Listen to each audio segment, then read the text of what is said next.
TV Rio Branco, vocês que estavam a assistir a mais uma edição do programa Roda Viva da Rede Cultura, nossa parceira há 4 anos, estão convidados a continuarem conosco, agora prestigiando o que é nosso.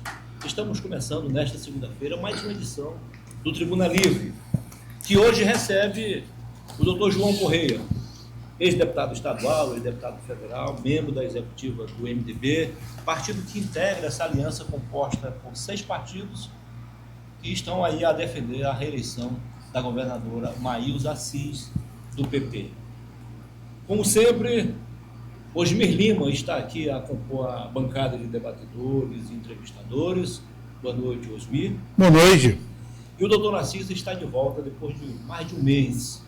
Ele sobreviveu a um ataque, sofreu um infarto, mas está de volta, né? E agora ainda mais forte. Seja bem-vindo, doutor Narciso. Boa noite. Obrigado. Você é bem-vindo mesmo, Narciso. Seja bem-vindo, né? Legal. Boa noite, doutor João Correia. Boa noite, Muniz. Prazer recebê-lo aqui. Prazer muito maior meu, mesmo porque eu estou diante de 2 constituintes, né? 2 subscritores da Constituição brasileira, e também nós estamos tendo a oportunidade do renascimento do Narciso. O Narciso ainda tem muito, já fez muito pelo debate público no nosso Estado, e tem muito ainda a contribuir. Acho que o Narciso é o tipo do homem, viu, Osmir, que já merece uma biografia, né? Merece. Se o Narciso não fizer, ele devia escrever, sabe? Acho E ele gosta de escrever. Testemunha de eventos muito relevantes na história do Acre. Então, acho que é importante você deixar isso legado, quando daqui uns 20 anos você for embora. João está aí. Aí você deixa algo João, central na... Eu gostei da sua ideia. O Narciso escreve bem. Escreve? É bem. Todo dia escreve artigo, quer no jornal Rio Branco, quer também no AC 24 Horas. Escreve 2 por dia. 2 por dia. Aliás, então, 2 por dia, escreve muito bem. Ele é quase acriano. Já tem quase não. Acriano, tem a família toda acriana e tal. Então, eu não sei qual é o motivo. Qual é o motivo? Eu estou mandando fazer um livro. Isso. Para dizer o que eu vivi. Isso. Não vai ser best-seller, pode ter certeza. Mas nós precisamos contar as nossas experiências de vida. Acho sim. O Narciso deveria fazer uma autobiografia. Uma autobiografia. Penso nessa ideia. A ideia do João lançada a ideia. Está muito por aí. Então, eu tenho o privilégio, viu, Muniz, de estar conversando com um renascido. Legal. De antemão, quero parabenizar aí a nossa produção, que tem um show de imagem, ângulos diferentes, né? Televisão, você precisa... E o negócio agora está mais sofisticado aqui, você fala só num trocinho pequenininho. Para recebê-lo aqui. É. Nós vamos ao intervalo comercial e voltaremos em instantes. Esperamos continuar contando com a sua audiência. Até já.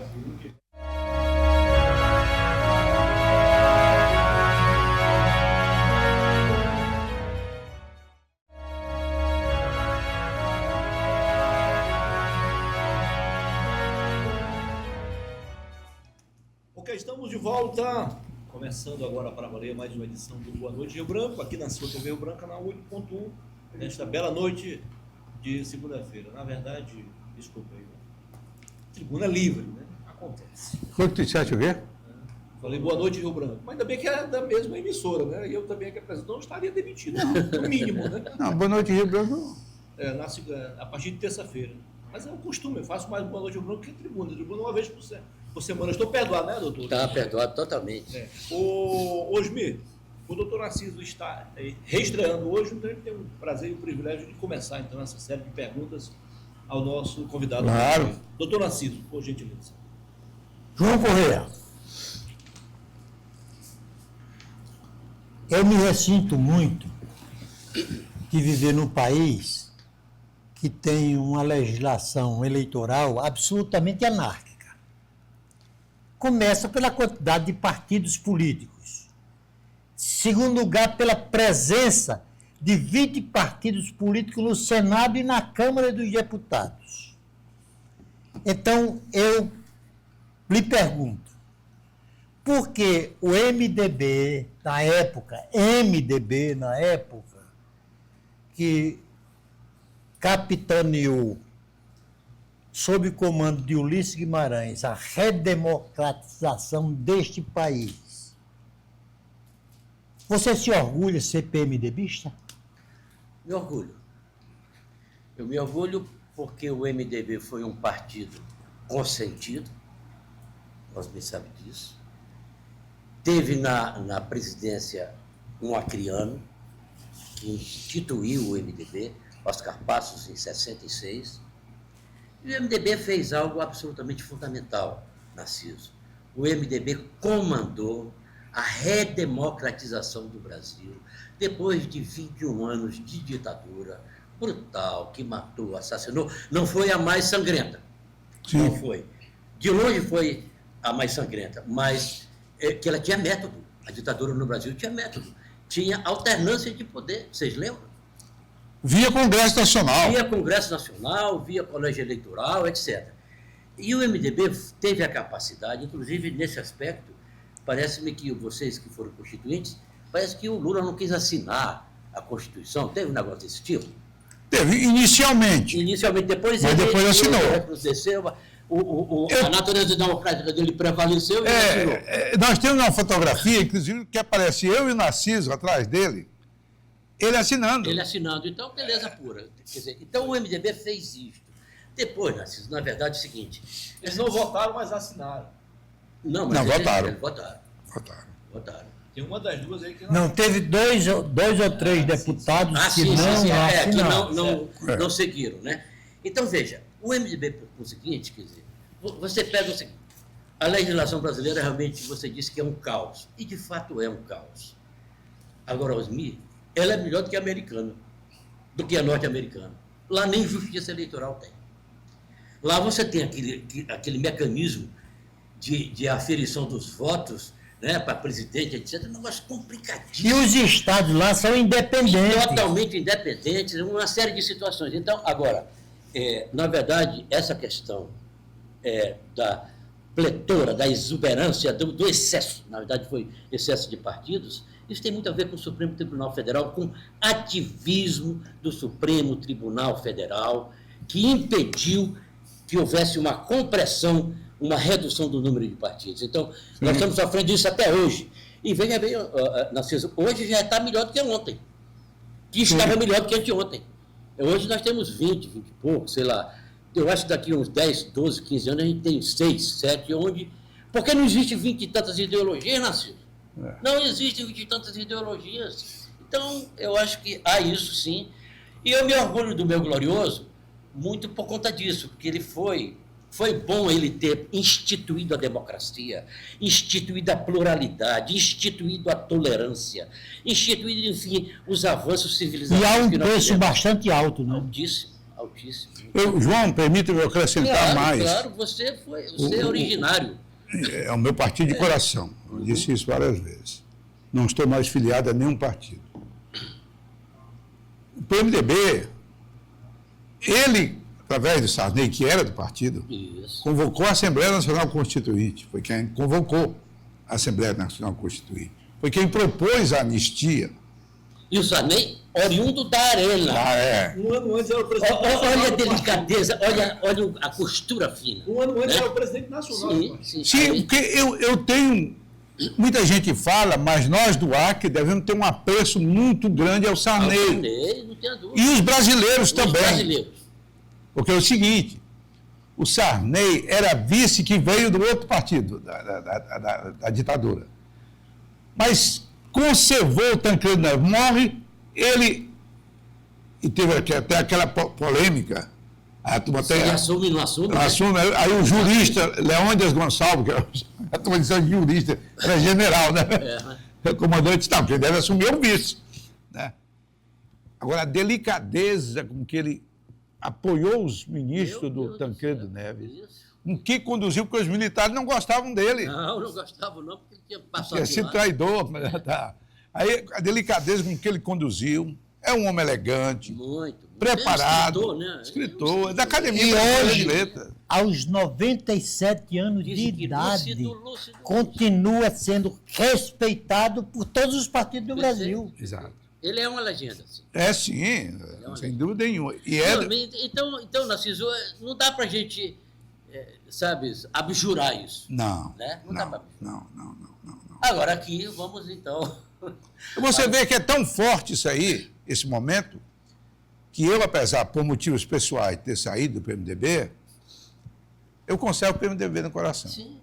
E não tenho partido. Então você saiu do MDB, mas o MDB não saiu de você. Não, Pronto. não é sei. isso. Mas é minha vez de perguntar aqui alguma coisa também, né? Eu vou perguntar uma questão mais pontual, João. Assim, mais que é importante. O MDB hoje está aliado no apoio à candidatura Maílza e lançou, inclusive, a vice do PMDB, que é a ex-deputada federal Jéssica Salles. Um grande nome, então. Eu também acho. Mas eu tive dando uma olhada, vocês têm uma chapa federal extraordinária, eles devem fazer em torno de 2 a 3 deputados federais, eu acho, apenas acho. Mas com relação a estadual, vocês poderiam apresentar até 25 nomes, né? 25 nomes.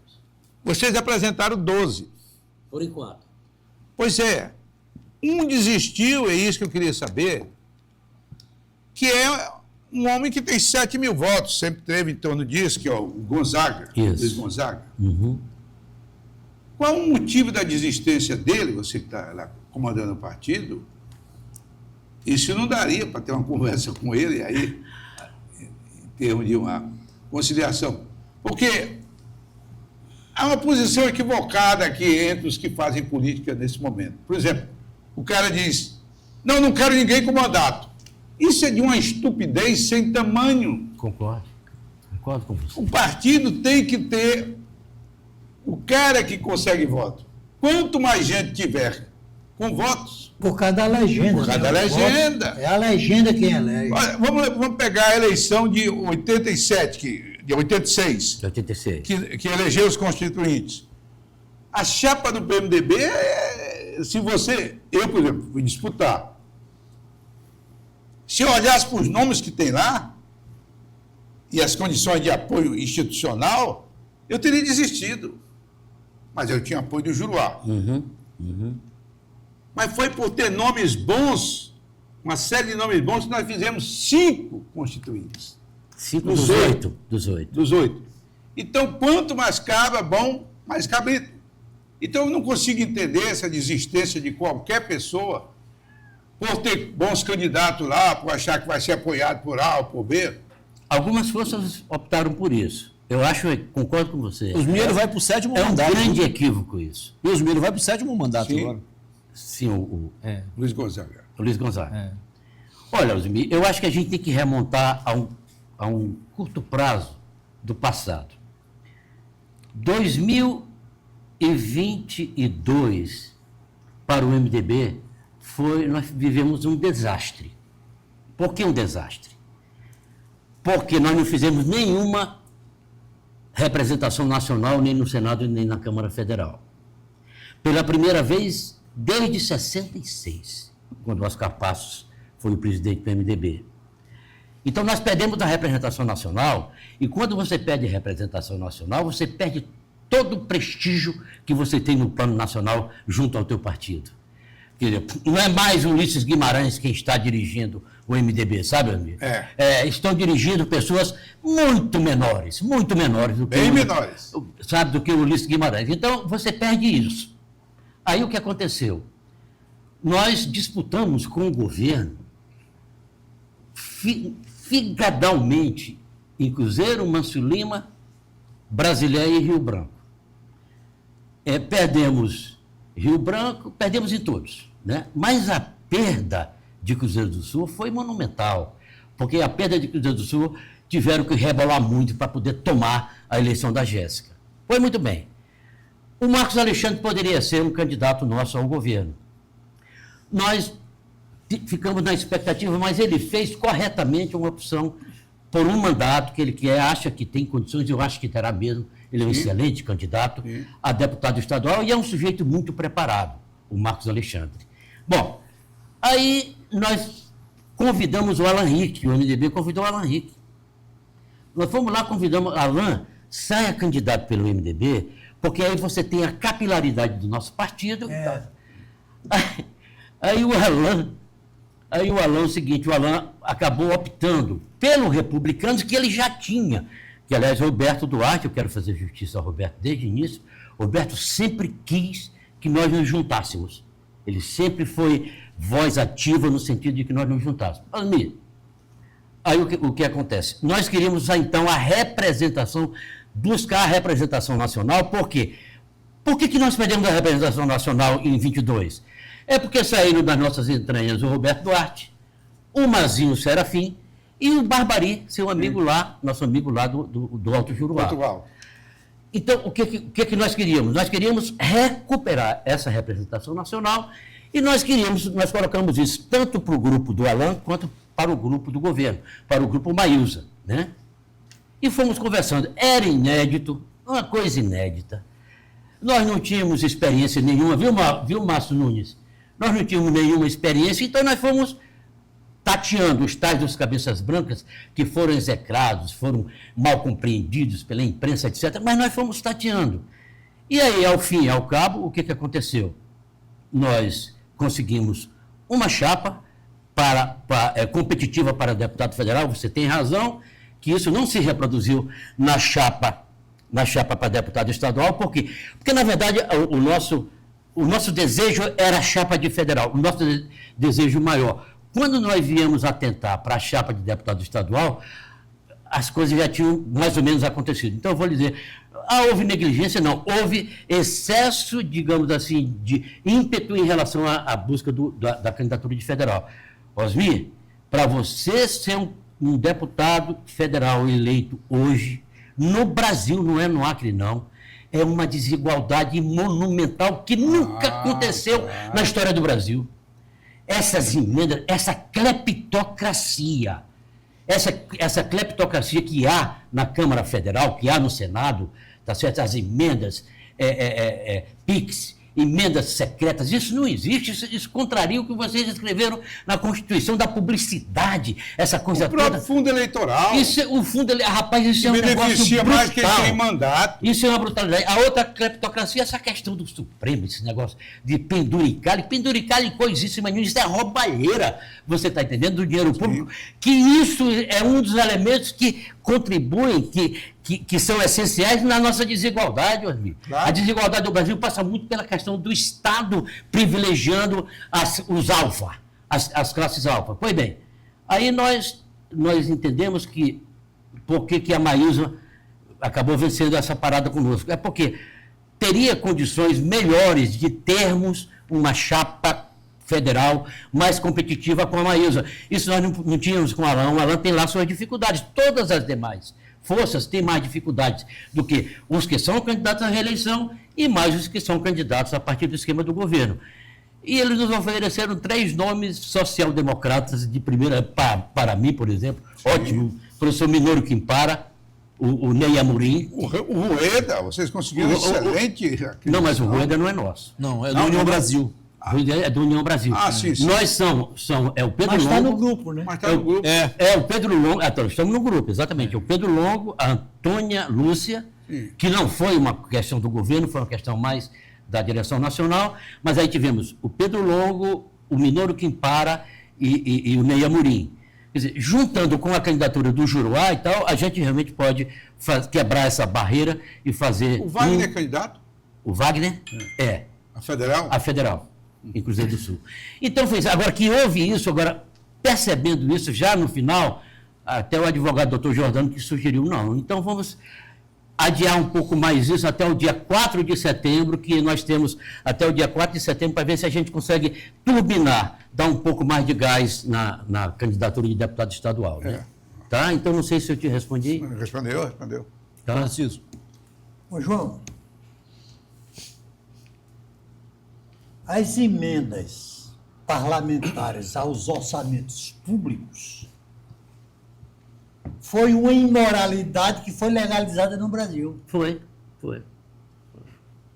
João, só para você ter uma ideia, do orçamento federal disponível para o presidente da República, 1/3 desse orçamento está hoje em poder dos deputados estaduais e federais, que, por sua vez, são candidatos à reeleição e já se prevê, e nós vamos comprovar nas eleições, que a maioria deles serão reeleitos. Mas não tenha dúvida, no Brasil inteiro. Porque cada deputado federal, nesses últimos 4 anos, contaram com um total de 240 milhões, 60 milhões por ano, Já pensou, né? para distribuir as emendas parlamentares exatamente na compra de votos.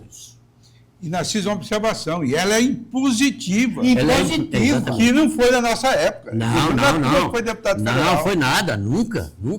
Aí veio Eduardo Cunha e depois a aliança do Bolsonaro, que o Bolsonaro foi com medo de levar impeachment. Aí quando ele entrega o governo para o Centrão, aí meu amigo foi entregar, digamos assim, manteiga em venta de gato, né? Tá certo? Então, eu acho que isso é uma coisa da desigualdade. Isso afeta a democracia brasileira, sabia, Osmir? Sim, claro. Isso afeta a democracia brasileira, digamos, a soberania do voto popular. Tá E a dificuldade de fazer mudança, de renovar, ficou mais complicado. Mas não tem dúvida. Nós, então, achamos do MDB o seguinte. Agora, teve uma coisa, eu não sei se eu posso provocar vocês, que é o efeito Jéssica Salles. Né? A Jéssica Salles, posso? Pô, o que você paga? A Jéssica Salles não queria ser candidata de maneira nenhuma a deputado federal. O pessoal não me coloque tal. Queria ser candidata ao Senado. Lá atrás. Né? E, em última hipótese, a perspectiva é vice. Foi colocado mais para Maílza, etc. Foi colocado a Jéssica, que a gente definiu o seguinte: queremos uma chapa e queremos participação na chapa majoritária, que podia ser Senado, podia ser vice-governadora, porque a cabeça nós já não pleiteávamos. Pois bem, aí a Jéssica, na verdade, ficou, coitada. Demorou muito o aceite da Maílza, depois o Alain fez uma certa busca. Eu quero contar essa história porque eu quero dizer o seguinte, que os cabeça branca, nós passamos batido brutalmente numa situação. Aí o que acontece? O Alain teve a chance de ter a Jéssica Salles como vice, tinha pesquisa interna, dava o Zequinha com 6%, 8%, a Jéssica com mais de 70%, né? E ele, de uma certa maneira, ele optou pelo Zequinha. Nós achávamos, com as nossas pesquisas, que era 52% para Alain Henrique, em Cruzeiro do Sul, e 22% para Maílza, nós achávamos que os votos eram do Alain, nós, os cabeças brancas. E não eram. O tal do pomo da discórdia da mitologia grega estava lá no Zequinha. Quer dizer, quando o Alain faz a opção pelo Zequinha, porque é o seguinte, o Wagner chegou uma hora lá e colocou para o executivo o seguinte: nós não temos, o MDB, se eu apoiar o esquema do governo lá no Juruá, eu vou ser derrotado brutalmente. Por quê? Porque o eleitor estava imaginando ainda a eleição que tinha acontecido com a Jéssica. Municipal. Que o governo tomou na marra, tá certo? Eleição municipal, né? A municipal, exatamente. Aí, mas era isso que estava na cabeça dos eleitores. Aí tinha uma pessoa lá na Lagoinha que disse para o Wagner o seguinte: uma senhora, eu voto em você desde quando o senhor era vereador, eu tenho mais de quase 80 anos. Desde quando o senhor foi vereador. Mas olha, se o senhor for junto com o esquema do governo, eu estou fora. Eu não vou. Aí ele chegou e colocou essa questão para nós. Então tem que buscar a questão do Alain para ver a possibilidade. Bom, o Alain acabou optando por não querer a Jéssica, e a Jéssica, então, resolveu, está muito bem. Então, ela foi convidada pela Maílza, realmente. Ela foi convidada pela Maílza e aceitou ser candidata. O que aconteceu hoje no Juruá? O que acontece hoje no Juruá? Inverteu-se. Por quê? Porque a população, quando percebeu o pomo da discórdia, era a popularidade do prefeito e não os votos do Alain. Hoje inverteu-se essa situação. Maílza já ganha do Alain no Juruá. Ele foi apoiar o Alain. Tá certo? Por quê? Porque o Alain fez fazer a escolha, é isso que eu estou te dizendo. O Pedro Malan, que era ministro da Fazenda do FHC, né? Ele tem uma frase que todo mundo gosta, assim, especialmente o esquerdista gosta, né? Que no Brasil, os que não gostam muito do Brasil, no Brasil até o passado é incerto. Meu amigo, não existe mais coisa mais incerta do que o passado, só o futuro. Só o futuro é mais incerto do que o passado, Osmir. Por quê? Porque as pessoas, quem escreve a história são os vencedores. Sim. Está aí os cristãos, está em relação a Nero, tá aí, enfim, são os vencedores quem escrevem a história. Então, por exemplo, a chance que o Alain teve de matar a eleição no primeiro turno, ele jogou fora, tá certo? E agora o que acontece? Deu uma liga muito boa da relação da Jéssica com a Maísa, uma liga extraordinariamente boa. E aí o seguinte, e a Jéssica deu colocou gás, colocou pilha no esquema da campanha, de modo que a campanha começa a andar por si mesma. E aí nós teremos segundo turno. O que estava já, podia ter sido pré-definido de uma maneira, nós vamos ter segundo turno, porque eu também não subestimo o Bocalhau. Bocalhau é um cara bom de campanha, ele é um cara trabalhador e tal, então nós teremos, pode ter certeza, segundo turno. Esse menino da Frente Popular, o Thor Dantas, é um garoto bacaníssimo, entendeu? O menino Mas nesse segundo turno que você se refere, claro que a Maísa estará Mas lá. não tenho a menor dúvida disso. Muito bem. Tem alguns até que acham, né? Aí eu digo, bom, envelhecer. Não, nós vamos ganhar no primeiro turno. Eu digo, não, calma, tenha calma, meu amigo, que não. Há todo um processo de desgaste do governo, etc. Natural, isso é todo natural. governo. Não. Nós respeitamos todos eles, e o Alain é um bom parlamentar, ele é um candidato importante, a gente respeita muito. Agora, é aquela velha história, nada está escrito. Muito certo? bem.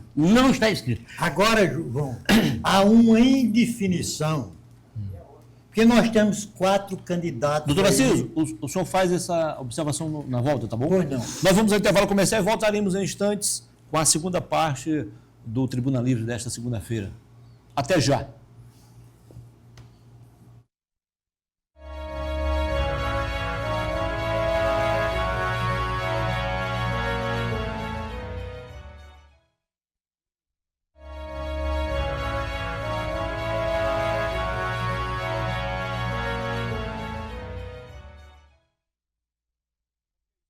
Voltar com a segunda parte do Tribuna Livre desta segunda-feira, recebendo o doutor João Correia, deputado estadual, deputado federal, membro executivo do MDB, partido que integra essa aliança que defende a reeleição da governadora Maísa Assis, sempre com apoio do Araçupe e também da Ótica Moderna. O doutor Assis tem alguns apontamentos a fazer antes de uma pergunta, o doutor João Correia, mas só citando mais dois nomes naquela relação que o senhor falou na virada do bloco. Socorro Nery estava no MDBD até 2016 e Meire Serafim foi eleita pelo MDB, deputada estadual, em 2018. E seria também reeleita agora deputada federal. São dois nomes que Perfeito, o você tem MDB toda a abriu razão. mão. Perfeitamente. Ô, João. As pessoas calculam, né? Elas têm um cálculo muito preciso, legenda e tal, o que é natural, porque a política, Narciso, desculpa tá te interrompendo, mas é o seguinte, a política é uma coisa também muito cruel, ela é muito prazerosa, mas ela é muito cheia de escolhas. Quantas famílias se desagregam em campanhas políticas, entendeu? Patrimônios que são lapidados, enfim. Eu respeito os políticos porque é o seguinte, são pessoas corajosas, atrevidas, ousadas. A lei da sobrevivência na política é muito forte. É muito forte, exatamente. É um negócio, é um darwinismo terrível, você está entendendo? Então, eu respeito muito os que se atrevem, os que ousam por conta disso. Ô, João, Mas você estava falando aí dos... para nós acrianos, se apresenta como de fundamental importância a eleição do nosso futuro governador ou da nossa futura governadora. Mas tem algo mais importante para nós brasileiros, que é a eleição do futuro presidente da República. E eu faço uma reserva muito especial à polarização pessoal, porque a polarização partidária ela é bem-vinda em qualquer democracia. Olha, democratas e republicanos. Nos né? Estados Unidos, é impossível um candidato que não seja do Partido Republicano ou do Partido Democrata ser eleito governador, presidente. E aqui no Brasil, infelizmente, nós parece que estamos atrás de eleger um herói. E Bertold Brecht já dizia que maldito é o país que precisa de herói. Nós não precisamos de herói. Rapaz, bela a peça, né? Galileu Galilei. Aí eu pergunto, essa polarização não é nociva à escolha do nosso futuro presidente da República? Eu acho que ela é nociva, porque ela expõe, ela oferece à população do país o que há de pior no sentido dos excessos, digamos assim, dos elementos de intolerância, de agressividade, etc. Mas isso é uma tendência da América Latina. Você observa o que aconteceu com a Fujimori agora no Peru. Você passou bem uma semana para poder dar o resultado, direita e esquerda. Olha o caso da Colômbia, em que a esquerda perdeu, né? O caso do Chile. Olha o caso desse doidinho aqui do Milei aqui na Argentina. Isso é um doidinho, esse cara é um irresponsável, do meu ponto de vista. Mas no próprio Paraguai, tá certo? O Uruguai manteve a posição. Você sabe que o Uruguai é, de fato, a Suíça das Américas. Então, eu acho que isso é muito ruim, Narciso. Agora, o que eu acho é o seguinte, eu torcia, junto com Márcio Nunes, que a direita tivesse um candidato democrata, um candidato que respeitasse o pleito, que respeitasse os resultados. Mas, infelizmente, o capitão lá de dentro da prisão definiu, ungiu lá o filho, que é uma dinastia, botou esse sujeito aí. Enfim, eu morro de medo, viu, Osmir? Da questão porque os americanos, os norte-americanos, ou melhor dizendo, os estadunidenses, né, porque americanos somos todos nós, o Biden foi importante em manter o resultado da eleição de 22. Ele mandou o cara da CIA, o assessor de segurança nacional, a própria embaixadora no Brasil. Então, eu não sei se o Trump fará a mesma coisa com esse louco, doidinho, porque o Trump é doido, mas esse Rubio é outro doido, extremista doido. Você está entendendo? Então, eu temo muito pela democracia no Brasil. Eu temo muito pela aceitação. Eu acho que, nesse aspecto, o Dom Molusco, o Lula, né, tem sido muito inteligente, que ele tem evitado de confrontar o Trump. Pode observar. Ele tem confrontado o Rubio, mas ele tem evitado o esquema do Trump. Por quê? Porque deu daquela química que o Trump realmente é um Calígula. Eu acho que... E usando, João, permite só uma partezinha, e usando, não Lula e o seu governo, mas usa como pretexto alguns absurdos, realmente, que o Supremo Tribunal Federal toma aqui no Brasil hoje, fazendo uma verdadeira ditadura da toga, eles estão usando esse pretexto. O que eles chamam de ativismo judicial. Isso que veio desde aquela questão lá do... Não, isso é inegável, viu? Realmente é inegável. Agora, o fato é que essa polarização, eu acho que ela tem prazo para acabar daqui uns 20 anos. Eu acho que antes. Algo desse tipo. Por exemplo, aí você pega um cara como o Tarcísio, que seria um candidato de extrema categoria para fazer a transição, respaldar a direita democrática, você está entendendo? Exato. Aí com toda a chance, aí o Lula teve muita sorte nisso, do Bolsonaro lá botar o Flávio. O Lula teve sorte, mas porque com o Tarcísio a situação era difícil, muito mais difícil. O Tarcísio tinha uma falha. No sobrenome dele não aparecia Bolsonaro. Exatamente. Aí o que acontece? O Tarcísio, aí eu vi até uma análise interessante, o cara disse o seguinte, Tarcísio vai torcer para o Flávio Bolsonaro perder a eleição. Mas como? Vai, porque se o Flávio Bolsonaro ganhar a eleição, ele é naturalmente um candidato à reeleição, e o Tarcísio será preterido. Então ele vai torcer pelo Lula, enfim, mas eu acho que ele tem sido, mesmo fora da disputa eleitoral, ele tem sido correto, entendeu? E isso trouxe problema para o MDB. O MDB liberou nacionalmente a votação para A, ou para B, ou para C, ou para D, por conta do Tarcísio. Por exemplo, o MDB é muito forte no estado de São Paulo hoje. Tem a prefeitura da capital, que é o terceiro, quarto maior orçamento do país, né? Enfim, tem toda uma expectativa, mas enquanto o Nordeste, Alagoas, uma série de estados, o próprio Pará, são muito ligados à perspectiva do Lula. Então, o partido... Piauí. Piauí. Então, o partido resolveu, então, liberar liberar para exatamente... Porque nós somos também um partido muito regional, né? Então, O Narciso tocou num ponto, a questão partidária, do bipartidarismo, não é? E eu tenho como exemplo que é algo positivo. Eu vou dizer para você, por exemplo... duas forças grandes, né? Tu duas disse. forças grandes, com um programa distinto. Programas distintos. Nós fomos eleitos, João, em 87, nós fizemos aqui no Acre, dos 8, 5 deputados federais e os 2 senadores para completar o 3. Isso. Os 3 senadores. Por quê? Porque tem uma coisa que os partidos hoje não têm. Bandeiras. Programas. Entendeu? Nós tínhamos um programa que vinha ao encontro da população brasileira, que era liberdades públicas, eleições diretas, anistia, a Constituinte. Quer dizer, o Brasil precisava ter liberdade e nós fomos o instrumento do eleitor. Os veículos, Hoje, perfeito. Hoje, eu, por exemplo, eu sou muito sincero em reconhecer. Não sei se eu tinha mérito ou não, mas eu fui eleito pelo PMDB e não por mim. Uhum. Isso que é interessante, Narciso. Eu fui eleito pelo partido. A legenda te A garante. legenda é que deu. Todos os prefeitos, vereadores do partido eram fiéis ao partido. Agora só me diz uma coisa, e um dos adversários dos 3 era o Narciso? Era o Narciso. Mas o Narciso conta aqui uma história. Paguei um alto preço. Pagou alto preço para Não, mas o Narciso conta aqui uma história muito interessante, João, que é bom sempre recordar. Eu sempre, com a sua permissão aí do Muniz, eu gostaria que ele recordasse quando ele foi aqui eleito deputado estadual, quando o Nabor foi eleito governador do estado, que é bom a gente sempre repetir, quando o Nabor chama a oposição, que tinha apenas, nós fizemos uma grande maioria, 16 deputados 16 a 8. estaduais, 16 a 8.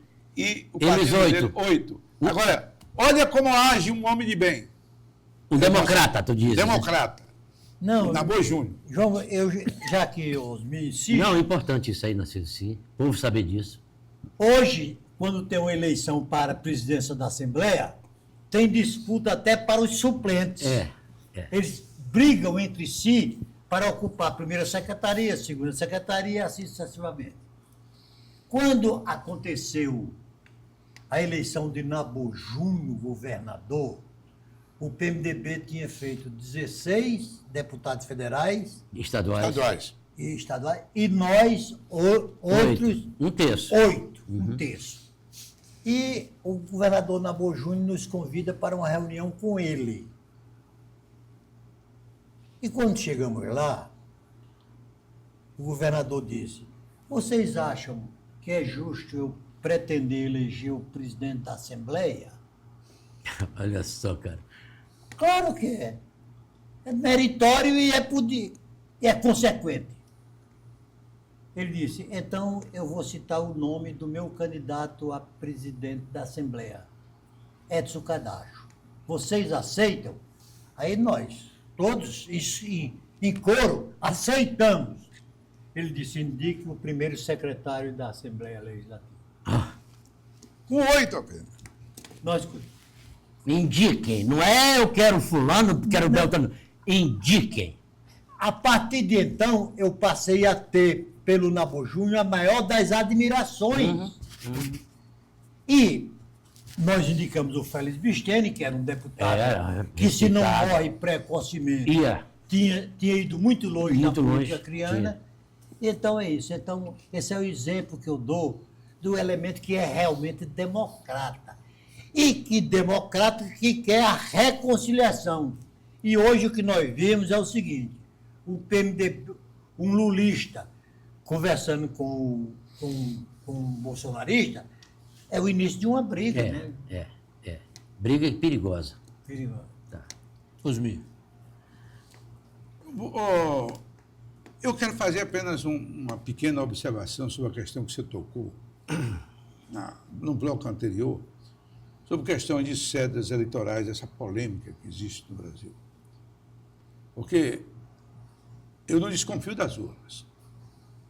Eu, inclusive, acho que cheguei a ser eleito por ela, não sei se houve tempo de ser candidato ainda com ela, mas não tenho nenhuma desconfiança com relação à urna do Brasil. Mas eu acho, João, que para acabar com essa polêmica que existe, o Brasil está dividido hoje em confiança e desconfiança das urnas, que eu não tenho a menor desconfiança. Que o modelo americano, ele usa o instrumento da mecânica, só que ele faz de leitura. Ele coloca aqui, tipo a loteria esportiva. Sim, sim. Você escreve o que você quer e até plebiscito. Aí eles passam numa máquina e fica registrado. O resultado sai de imediato e aquele bloco que você colocou lá cai dentro de uma urna e fica como comprovante. Esse eu acho que seria um modelo ideal. Por isso que eles, às vezes, pedem recontagem e tal, e tem instrumentos. Tem instrumento para recontar. Aqui tá. Vamos os fiscais lá olhar. Não, eles estão certos. Não houve isso. Né? Eu acho, Narciso, que nós continuaríamos com voto eletrônico e teriam apenas, para aqueles que duvidam, que de vez em quando levantam, eu acho, que sem nenhuma comprovação. Nenhuma. Agora nenhuma. E é gozado, eles todos foram eleitos, inclusive o Bolsonaro, e todos foram eleitos por esse mesmo método. Então, eu acho que esse aí poderia, o Congresso tentou, o Supremo barra muitas coisas do Congresso. Agora é uma questão mesmo, uma pergunta de... Isso não terá um pouco a ver com o problema eu acho, um dos maiores do Brasil, que é a ocupação territorial pelo crime organizado de várias comunidades que exigiriam comprovação de votos, por exemplo. O crime organizado, se você pegar o Rio de Janeiro, ele está influenciando no Brasil inteiro. Metade da cidade do Rio de Janeiro. Você acha que o cara bater a fotografia, porque a coisa fica lá, né? Sim, perfeito. Ele teria que ter um comprovantezinho, né? Não, o comprovante só que votou. Não, ninguém votou. Tá. Entendi. Mas isso dificultaria muito o processo eleitoral. Sim, é possível que sim. Mas o que ele diz é que ficaria uma memória. Uma memória lá. Porque o cara não leva comprovante de quem votou. Porque até hoje já surgiu N questionamentos e todos sobre dissipados. a urna eletrônica, mas não foi comprovado até então uma única fraude. Não, isso aí ele disse aos ministros. Ele disse que não questionei, ao contrário. Eu confio Ele nas coloca urnas. um dos elementos de comprovação. E que é o modelo americano. Você não confia nas eleições americanas? Eu confio também, né? É porque apenas um comprovante, porque o cara não leva a comprovação. O temor que pode ter, aí você tem razão, é do cara, antes de chegar na urna, bater uma foto. Isso. Aí bate uma foto. Bater uma foto para comprovar, olha, que eu entreguei nas urnas foi aqui isso. foi esse aqui. Então. Esse aqui, isso é assim. Agora, Osmir, por outro lado, eu li há uns 4, 5 meses, um artigo de uma holandesa falando sobre essa questão das eleições no Brasil.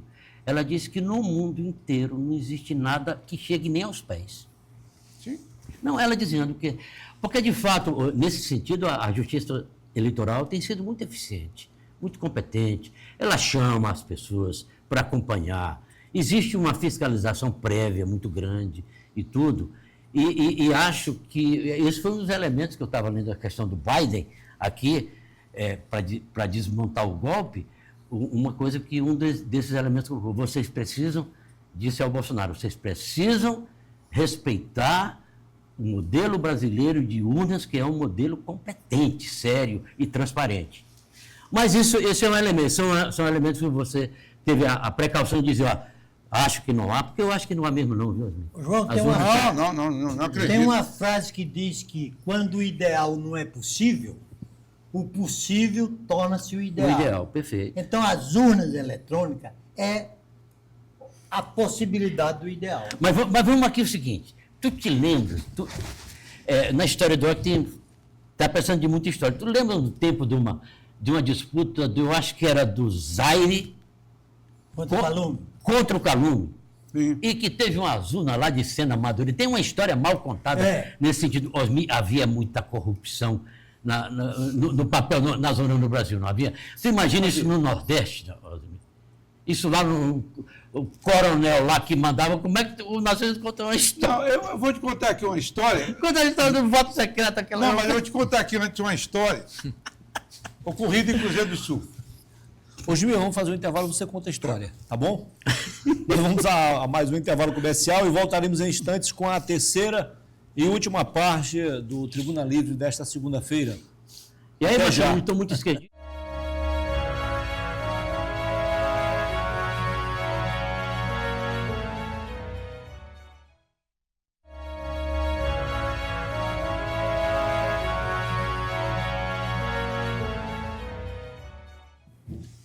Ok, estamos de volta com a terceira e última parte do Tribuna Livre desta segunda-feira, aqui na sua TV Rio Branco, canal 8.1 Rede Cultura, sempre com apoio do Arasuper, do Aramix e também da Ótica Moderna. Osmir, você começaria uma história e eu interrompi. Não, Então vamos lá. a história que eu ia contar é uma história passada, em Cruzeiro do Sim. Sul, sobre aquela questão da mudança para a urna, Aham. que a Narcisa eu elogio, e eu acredito, não desconfio dela. Naquele tempo do papel, Sim. os partidos de Cruzeiro do Sul, nós nos reunimos, porque tinha muito eleitor que não conseguia votar e botava uma letra, uma coisa assim. Nós discutimos o seguinte, com todos os partidos, inclusive o PT na época, qualquer risco que tenha, nós temos que decifrar. Quem fazia a leitura é um amigo nosso lá de Cruzeiro. Ele é que... Era um juiz. A intenção ele do contava. voto. árbitro. Era a intenção do Não, voto. ele que contava, ele que fazia as Ah, sim, passagens, sim, as sim, urnas, sim. lá na justiça. Aí, digamos, tinha um risco assim parecido com o PT. Parecido. Aí, todo mundo é para o Ivan Melo, que era o candidato do PT. Isso, isso. Aí, ele proclamava e o pessoal anotava, Ivan Melo. Aí, tá. Aí tinha um PMDB assim, não sei o quê. Federal Osmir Lima, estadual Wagner. Combinamos o quê? Sim, mas foi um Sim, acordo. um acordo um amplo, não, acerto. que só também para os candidatos do Cruzeiro do Sul. Olha aí. Não podia fazer interpretação para outros candidatos. Jamais. Mas essa é muito boa e o Narciso tem uma muito boa. Pergunte ao Wagner isso. Vou perguntar para ele. Quer dizer que o senhor era Osmir Wagner. Não, Tu não tem a história de um só para o cara Cruzeiro do Sul, que o candidato do coronel, Cruzeiro do Sul. Não, que o coronel dizia assim, Coronel Chico Heráclito, em Limoeiro, em Pernambuco. Eu tive um contato pessoal com ele, levado pelo meu amigo Lula, da Dimel. Lula da de Mel. Lula da Dimel. Eu digo, Lula, eu queria... É possível ter uma fotografia com o Coronel Chico Heráclito? Ele disse, eu não tenho amizade com ele, mas tenho amizade com o filho dele. Eu vou falar com o filho dele para te levar para Fazer a conversar com foto. o pai dele. Aí cheguei lá, ele sentado numa espreguiçadeira, como sempre. Ele era o chefe político da região. Aí ele contou que certa vez, nos dias das eleições, os eleitores tomavam café da manhã, votavam, vinham almoçar, e alguns que demorassem ainda tinham o lanche da tarde. Isso. Eu disse, doutor Chico Heráclito, como é que o senhor controla os seus eleitores? Ele disse, é simples. No café da manhã eu já dou o nome dos meus candidatos.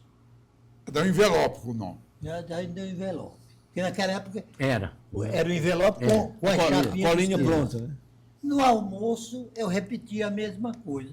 E o resultado tem sido proveitoso. Eu nunca me decepcionei com o resultado eleitoral daqui. Aí eu digo, nunca teve uma novidade sobre isso, não? Ele disse, teve. Uma vez, a gente comemorando a vitória dos nossos candidatos, aí um eleitor chegou para mim, Coronel Chico Heráclito, em quem é que eu votei, Coronel Chico Heráclito? Ele disse, eu não posso dizer que o seu voto é secreto. Ele estava cumprindo o dispositivo de legislação eleitoral. Ou seja, o O voto avanço das urnas eletrônicas é algo Não, Sigilo maravilhoso, maravilhoso. Sigilo tem a absoluto. vantagem de excluir toda sorte de malandragem. A gente avançou muito realmente. Perfeito, meus amigos. Agora, João, Diga aí, Narciso. dos 4 candidatos aí que estão na disputa pelo governo do Estado, a Maísa está dentro? Eu acho que a Maísa está no segundo turno. A Maísa está no segundo turno. Tá sim. Não, então eu concordo. Ela está no segundo turno sem... Até porque, estruturalmente, eu nunca vi uma candidatura tão bem protegida quanto a dela. Em número de deputado estadual, Deputados em número federais. de prefeito, em número de vereadores. E ela ainda tem uma vantagem, é mulher, né? Que hoje- Ela é mulher, ela é suave, ela não é agressiva, ela tem evoluído muito na questão do discurso. Isso é natural. O discurso, quando você faz o 100º discurso, você sabe que você já está pronto, né? Então, ela vai para o segundo turno. Agora, deputado, aproveitando. E ela tem uma singularidade que poucos políticos no Brasil já tiveram. Ela chegou a ser senadora da República e governadora do Estado sem nunca ter sido votada. Perfeitamente. Quer dizer, isso é Perfeitamente. outra vertente, a sorte que ela tem, né? Não tenha dúvida. Também o fato das duas mulheres, a gente achava, alguns até achavam e disseram de forma errada, que era a primeira vez na história do país que existia uma candidatura ao governo de duas mulheres. Não. Isso já aconteceu em Pernambuco, com a Raquel Lira, Não, mas né? não falaram mais que a primeira vez que acontece no Acre. No Acre é. É. E é a segunda vez no Brasil. E a Raquel Lira e a Priscila Krause, me parece, que é a vice, elas estão com o pé nas costas para a reeleição. Já ultrapassou. Então, esse machismo, essa coisa do machismo e tal, não, já está dissipado. E ela é muito suave. Eu vou lhe dizer uma coisa, ela vai disputar muito bem esse segundo turno. Agora, na sua opinião, ela é mais útil porque está do lado de vocês ou por não estar do outro lado, do lado do Alan, levando em conta que lá o Gladys Camelito também já é uma liderança talvez até um pouco maior do que ela, uma vez que ganhou, virou o jogo lá?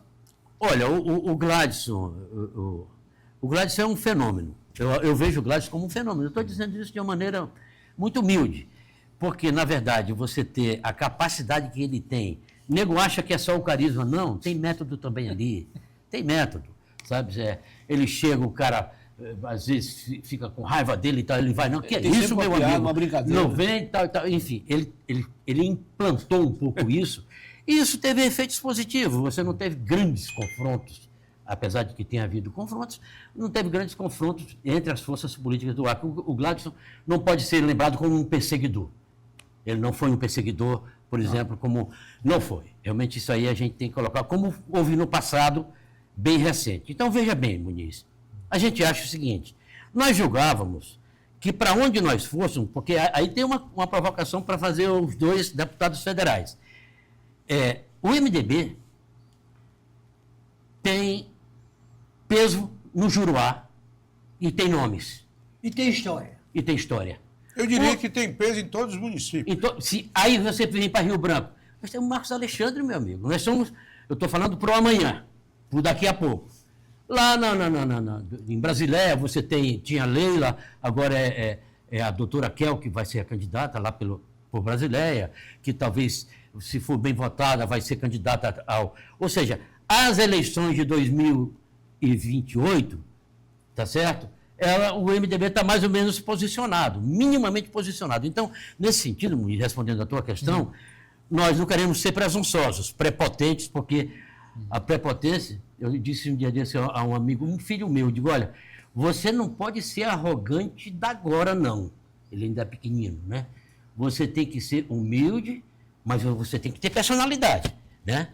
A arrogância é a morte de muitos políticos. A prepotência, sabe, é a morte de muitos políticos. Então, nós não podemos ser prepotentes. Agora, Muniz, que a Jéssica deu uma alma, por exemplo... Olha, lá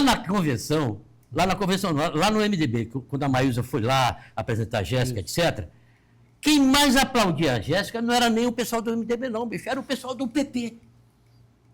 Ou seja, então, ela foi absorvida de uma maneira tão positiva que aí o que acontece? A Maísa naturalmente passa a ter, digamos assim, conforto com uma base mínima eleitoral que ela passa a ter na questão do Juruá. Por exemplo, quem vai comandar a campanha do Juruá é a Jéssica Salles, é o Wagner Salles e tal, e com um peso grande de deputados federais, de deputados estaduais. Então, por exemplo, no Juruá nós vamos ganhar, e vamos ganhar bem.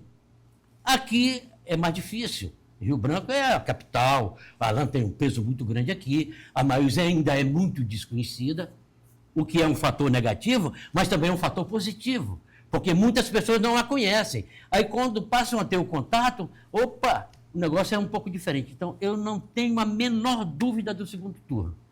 E se você quiser saber, vai ser muito difícil para o nosso adversário no segundo turno. Você é um economista, professor aposentado da Universidade Federal do Acre. Eu sempre te respeitei, embora possamos divergir aqui e lá, sim. faz parte. Mas o essencial nosso você é um liberal, eu sou um liberal, exatamente. Exatamente. E nós sempre trabalhamos dentro do MDB nessa linha. Eu pergunto o seguinte, e você como professor, você já deu uma olhada, o MDB já deu uma olhada nas propostas de governo, que são coisas fundamentais, que, do meu ponto de vista, deveria estar discutindo hoje, nas propostas que o governo tem, o governo aí, da Maísa e do MDB, tem para ver os principais problemas que tem o Acre, como solucioná-los? Osmir, você fez uma pergunta que eu estava com medo de você fazer, mas, o Narciso, mas a gente tem que colocar. Por exemplo, os planos de governo municipais e agora estaduais, eles são uma ficção. Cabe em tudo. Eles são uma ficção. Mas não deveria ser. Não, pelo contrário. Pelo contrário, os planos de governo deveriam ser as diretrizes principais que o eleitor pudesse cobrar, pudesse votar e pudesse cobrar os seus eleitos, mas eles são uma mera ficção. Concordo, de ficção. Uma mera ficção. Então, o que acontece? É uma pena. Eu, por exemplo, dei uma olhada anteontem, por conta desse programa daqui. Dei uma olhada, consegui pegar todos os 4.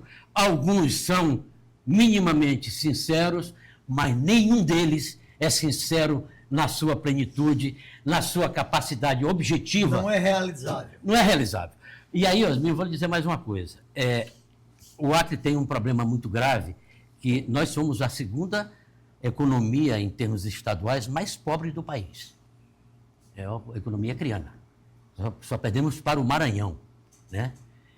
E nós temos elementos internos. Eu sei que nós não somos os mais ricos de recursos naturais, fomos quando foi na conquista da borracha.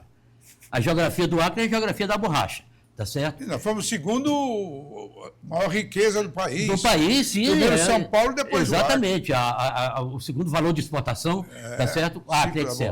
Pois bem, mas hoje nós não temos grandes recursos minerais, nós não temos, por exemplo. Se você compara o Acre com Rondônia, não tem nem, ou com o Amazonas, vamos comparar, enfim. Que, aliás, é um negócio interessante também que eu tive observando um dia desses. A Sudã acabou vencendo a batalha, porque hoje o Mato Grosso do Sul é o principal produtor brasileiro de carne bovina, o Pará é o segundo, e se juntar Goiás, você dá o rebanho americano nesses 3 estados, né? Mas no caso do Acre, Osmir, nós temos que ter uma discussão que a Universidade do Acre tem que estar junto, a Universidade do Acre tem que ter consultoria, o governo tem que ter consultoria, porque o agronegócio, a Floresta Ninha nos atrasou muito. A Floresta Ninha nos atrasou uns 20, 30 anos. Mas também eu não posso dizer que o agronegócio do Acre ele está na sua plenitude, por quê? Porque ele tem um potencial interno enorme e precisa de governo para estimular. Aí me chamam de esquerdista. Não, você tem que ter apoio de governo, não são os campeões nacionais, não. Mas você tem que ter apoio de governo, você não pode comprar ração de Rondônia, rapaz, para fazer terminação de gado, para fazer terminação de novilha, para fazer terminação de boi, você não pode comprar ração de Rondônia. Se você tem perspectiva de milho, de soja aqui, por exemplo, só para te dar um exemplo muito simples. Então, a questão da economia do Acre, ela tem que ser discutida com seriedade. Nunca foi. Nunca foi. Teve aquela perspectiva lá do Nabor, do Flaviano, do Mesquita. O Mesquita faz um contraponto importante ao esquema do Dantas, mas a economia do Acre, a perspectiva das vantagens comparativas que nós temos, ela tem que ser colocada, porque, de repente, eu estava lendo um dia desses, esse país que foi a sensação da Copa do Mundo, Cabo Verde, né? A população de Cabo Verde é menor do que a nossa. A vozinha. É menor do que a nossa. É menor do que a cidade de Rio Branco. Do que a cidade de Rio Branco. Então, e esses caras deram um show, tá certo? Na África inteira, em cima da Europa, mostrando que é possível você viver melhor com uma área que não tem recursos naturais. Aí ele vai. Há uma coisa, Osmir, que a gente não pode fugir nunca, que é o seguinte, é a capacidade que a educação pode desenvolver, desempenhar no Acre. Narciso, me permita isso está longe de acontecer, de ser potencialmente Mas aí também, relevante. você não acha que está havendo um problema no nosso estado, na Amazônia? Pelo extremismo ambiental, o senhor conta qualquer tipo de extremismo. Por exemplo, vou dar um exemplo para você prático. Acho que foi o Barbari, que tentou iniciar aquela construção da estrada Porto Walter, Cruzeiro do Sul. Foi. Nós que somos de lá, sabemos que na Baixada dos Rios é impossível chegar batelão nesse. Massulino tem uma cachoeira no meio. Né? Ora, isolar aquela população, porque o Estado tem mecanismo de proteger as bordas das estradas, de não permitir nenhuma instalação de fazenda e nada. Ele tem mecanismo para isso. Agora, proibir que uma população fique isolada, não tenha potencial econômico nenhum, isso também não está deixando uma certa preocupação com essa posição extremista com relação à própria Amazônia? Mais do que isso, Osmir. Além de ser uma atitude extremista, é burra, estúpida, né? O que nós temos no Acre que não seja a nossa terra, que não seja a nossa floresta, a nossa fauna e tal e tal. Além desse fato, é uma questão de direitos humanos. Eu não sou... tinha amigos que diziam, eu quero a Amazônia na lajota. Não. Não, também não. Não é isso não. Não é isso também não. Você tem que ter a Amazônia protegida no essencial. Agora, você não pode condenar uma população a ser miserável por conta de uma estrada. Claro. Então, eu acho o seguinte, isso é uma estupidez e é uma questão para a população de direitos humanos. É uma questão de direitos humanos. Vejamos aqui a margem equatorial, tá certo? Agora acabaram de perfurar o poço, altamente promissora. Qual é o problema de nós explorarmos a margem equatorial, que é bem distante da foz do Amazonas? E a Guiana Francesa... E a Guiana Francesa enriquecendo, explodindo. Então, isso é uma estupidez, além do fundamentalismo, é o tal do...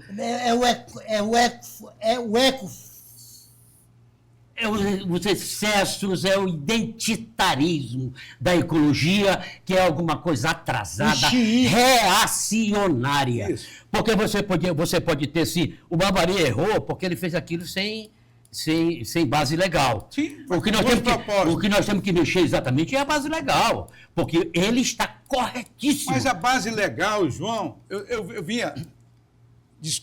A base legal, por exemplo, alguns membros jovens do Ministério Público, os mais maduros não, já pensam no país, mas os mais jovens, que são muito ainda saindo das faculdades, notadamente as faculdades públicas, sim, que são a formação... São as melhores e são as mais... que formam mais à esquerda. Mais à esquerda. Uhum. Chega lá, o Ministério Público dá uma proibição. Vai fazer o quê? Aí fica lá, a Justiça também colabora. A Justiça colabora e muito. muito. O próprio Supremo. Veja o caso de Raposa Serra do Sol, que é uma barbaridade. Uma barbaridade. É uma barbaridade, uma estupidez sem nome. Inexplicável. Osmir, estamos chegando ao final do programa. Suas considerações finais. Mas agora que o negócio esquentou, ficou melhor. João, tu sabe que eu tenho uma admiração particular por você. Né?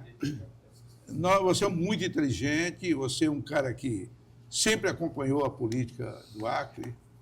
Narciso, quando eu fui indicado para o governo Nabuco, presidente do banco, que eu convidei para ser diretor da economia do banco, para tocar, foi ele.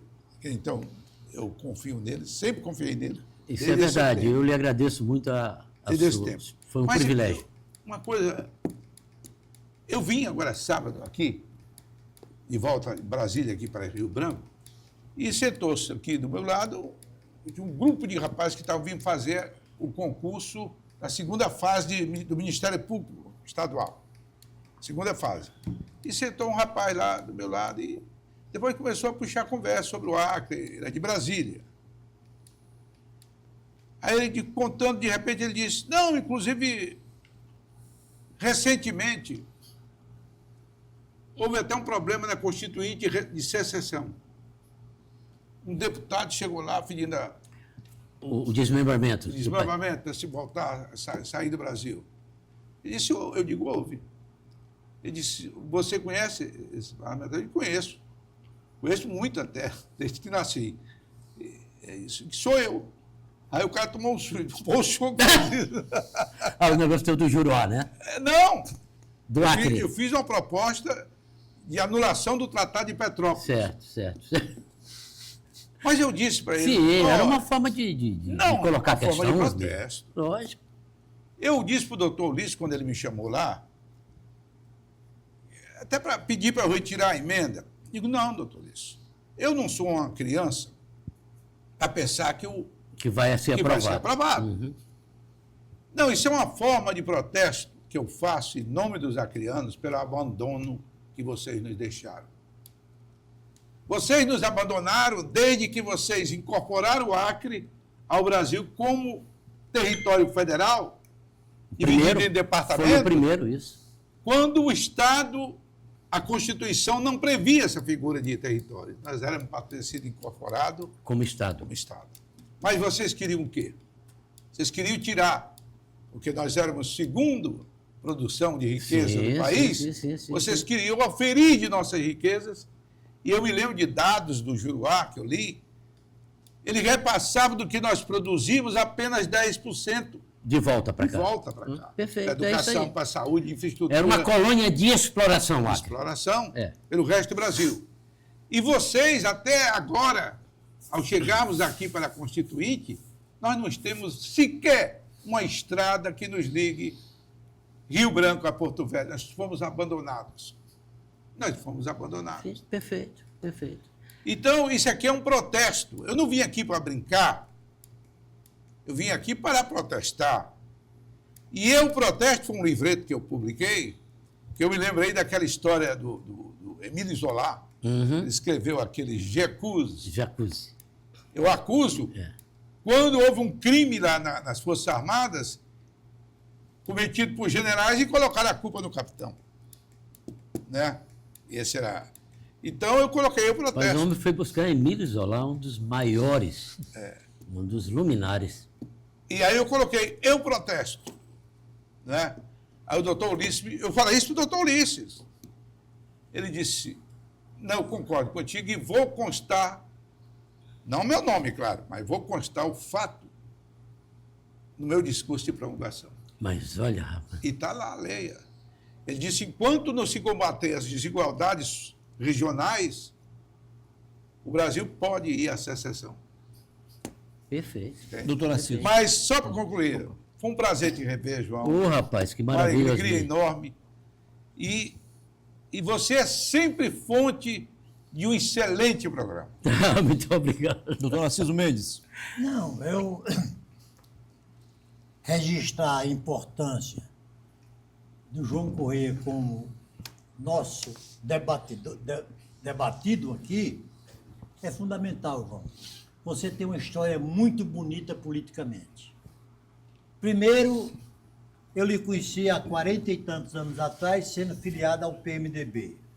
Hoje continuo no PMDB. A minha decepção hoje é quando eu vejo, nestas eleições agora, que vai acontecer daqui a 60 dias, 95 deputados federais vão concorrer às eleições por outro partido que não aquele que eu elegera. Ou nós poremos fim nos trânsfugas partidários. Trânsfugas. Ou então nós não teremos partidos políticos sérios. Eu acho que um candidato que é eleito por um partido, ele pode até sair do partido. mas deixa o mandato para o partido. Porque o dono do partido não é o candidato, é o eleitor. Perfeito. Sobretudo no Brasil, que 90% dos eleitos são eleitos pela legenda do partido e não por valores pessoais. Perfeito. E a sua presença, mais uma vez, eu agradeço. Você traz alguns ensinamentos que é oportuno que seja levado ao domínio público. Mas o importante mesmo é o seu renascimento, né? Ao vísceras ao retorno do Narciso. Já estou na terceira vida, né? Você me acredita, rapaz, que causou uma espécie geral, viu, Muniz? Eu vou terminar com dizendo da minha alegria de você estar bem, estar íntegro, estar lúcido e vai escrever a biografia mesmo, ele vai perceber que eu isso fiz tem... um acordo e já tudo assinado, tudo concordado por mais 20 anos de vida. Perfeitamente. Então é um grande prazer, Narciso, e acho que o seu programa, esse programa de hoje, mais a história do seu programa, tem colaborado sim com a democracia nesse Estado, mais do que a gente pode imaginar. Que você traz temas, você veja bem, com isso eu vou terminar. À vontade. O tema da economia começou a esquentar. Sabe por que ele começou a esquentar, Osmi? É porque ele é relevante, ele é essencial. Claro. Ele é essencial para a produção de riqueza, para a distribuição de riqueza, para a prosperidade e para a melhoria da qualidade das pessoas, sabe? Então, eu acho que vocês podem, o Osmi tem experiência grande nesse prisma, você também, você já foi empresário e tal, eu acho que também pode dar uma focada um pouco nisso aí, para a gente ir discutindo e cobrando de governo, porque as possibilidades internas de investimentos e de multiplicação de lucros e tal são enormes, mas tem algumas questões como essa que você levantou, a questão da economia, a questão do veto. Isso tem que ser discutido com clareza, com todos os parlamentares, você está entendendo? Que acho, de fato, que a população do Juruá, em especial, porque tem um detalhe, se sair essa história de Xangai, né, o porto lá do Peru, Isso. Vai ser por aqui.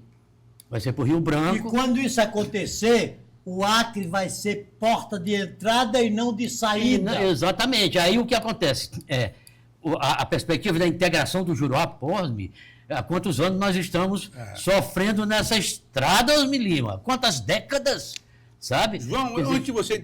Desculpa aí, antes de você concluir, eu gostaria de fazer uma sugestão pública aqui. O MDB não participou da elaboração do projeto de governo. Não Então, participou. Eu proporia uma ideia de você criar uma comissão dentro do MDB, e se me der o prazer em me convidar, eu participarei. Minha Nossa Senhora. Eu participarei. E fazemos sugestões em nome da nossa vice. Perfeito. Fazemos sugestões para o plano de governo. Para ser inserido, não mais inserido, mas uma peça... Um adendo. Um adendo. Sim, adendos mesmo. Um adendo. Perfeito. Você levar para o MDB, Quer dizer, algumas coisas que não foram lá contempladas. não está ruim, não. Eu dei uma lida no da Maílza, não li ainda o do Thor Dantas.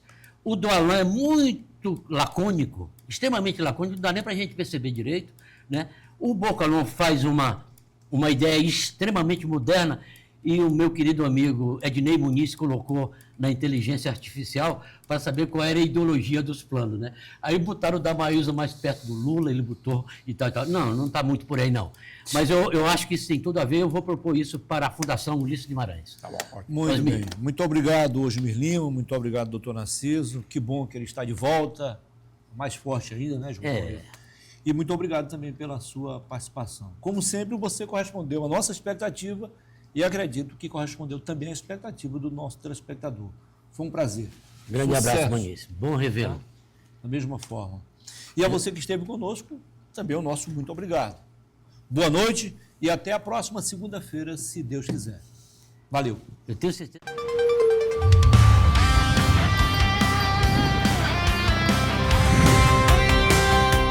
ZYA 201, Sociedade Acreana de Comunicação Fronteira Limitada. TV Rio Branco, canal 8.1, afiliada à TV Cultura.